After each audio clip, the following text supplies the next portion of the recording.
Innovation has neither followed a single path nor known predictable boundaries. One thing is certain: the pace of innovation has increased more rapidly in the last 200 years than in all of our collective human history. Tomorrow's innovators will be those who can thrive in an environment of scientific breakthroughs rocketing forward at meteoric speed.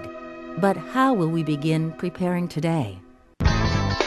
Located in the Philadelphia tri-state area, the Delaware Valley Science Fairs is a year-long program with a proud tradition of encouraging and inspiring students in grades 6 through 12, holding a regional science competition every year since 1949.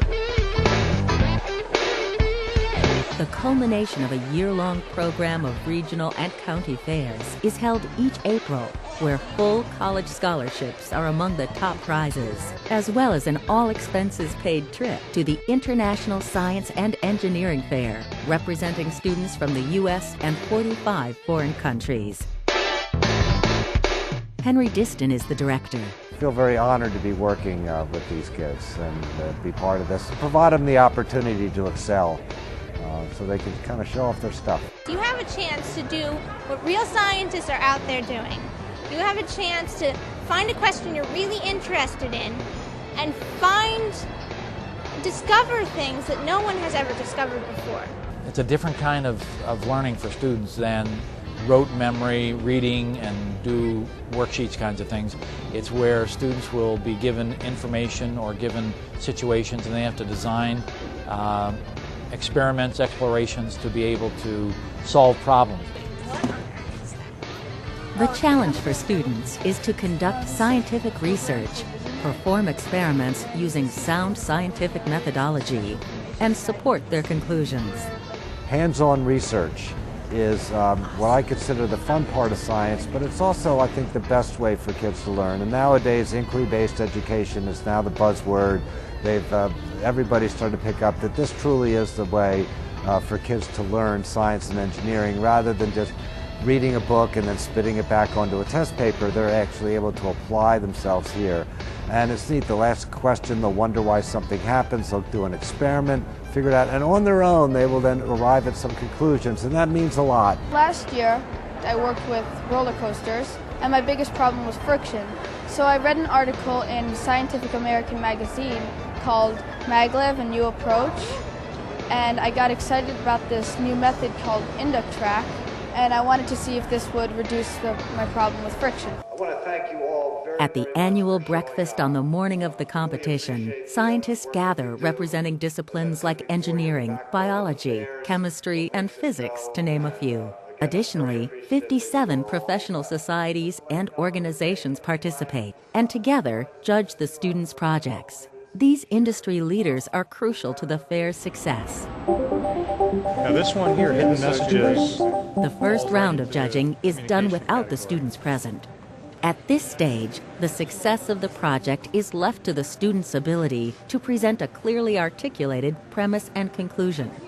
For the judges, the Delaware Valley Science Fairs offer an opportunity to see inside the minds of today's students and the chance to offer constructive criticism and encouraging suggestions.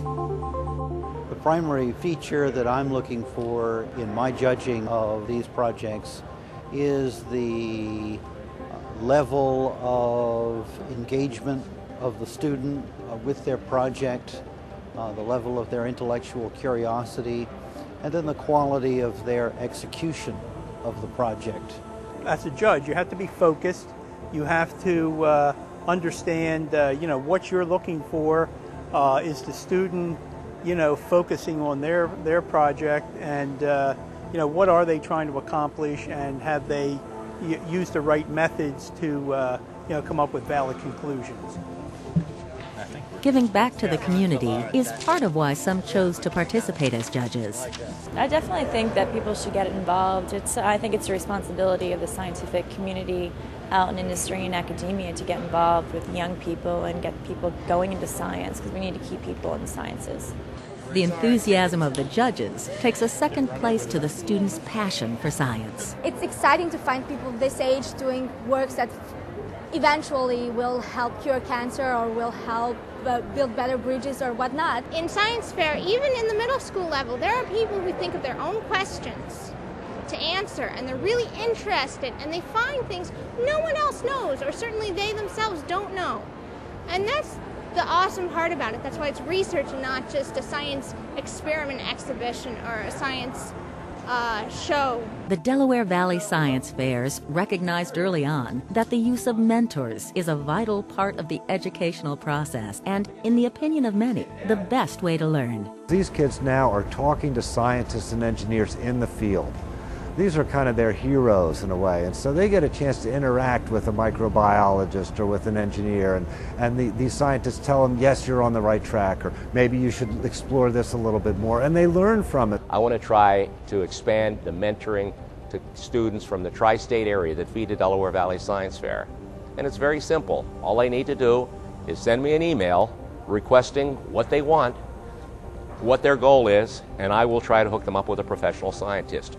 The next phase of the fair involves students' presentations to the judges and being able to field questions defending the methodologies used to support their findings. They were asking me questions specific to the results that I obtained through the use of my statistics. They wanted to know what that was, how I found those, and they also gave me some suggestions about what I can further analyze. Anything we can do to encourage kids to continue in the sciences is fantastic.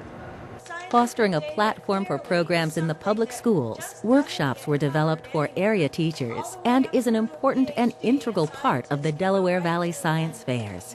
Active throughout the year, the objective is to assist teachers in how to best instruct students to complete hands-on inquiry-based research projects. The workshops are helping you as a teacher prepare the students for future science fairs. How to prepare for what kinds of projects that they should be looking for, what types of research do they have, where should they go looking for science fair projects. When the finalist names are posted, it's a mad rush to find out if a year of hard work and dedication has paid off. At this point, the students learn they've won something, but they don't know what it is. Oh, I won something!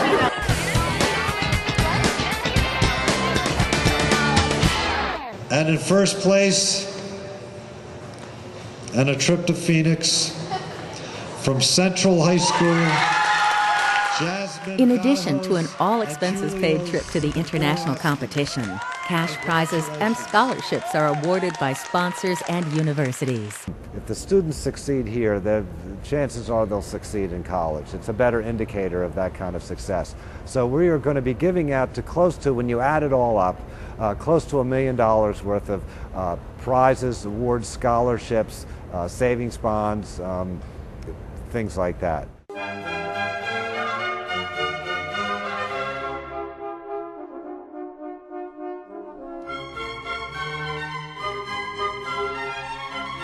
Elena Glassman, a past participant and winner in the Delaware Valley Science Fairs, explains how valuable being part of the science fairs was. It's awesome because I have a research job at the Computer Science and Artificial Intelligence Lab, which is like it's the center of the world in building a building a little bit behind me here at MIT. And I work there every day, and the only reason that I am there in that research position doing the serious research that I'm doing is because I had knowledge from my high school research on how to do this. As science and technology race forward, Delaware Valley Science Fairs is providing opportunities and encouragement to help today's pioneers succeed in tomorrow's world of endless possibilities. And the bottom line that I tell a lot of the kids is, you work hard, good things will happen.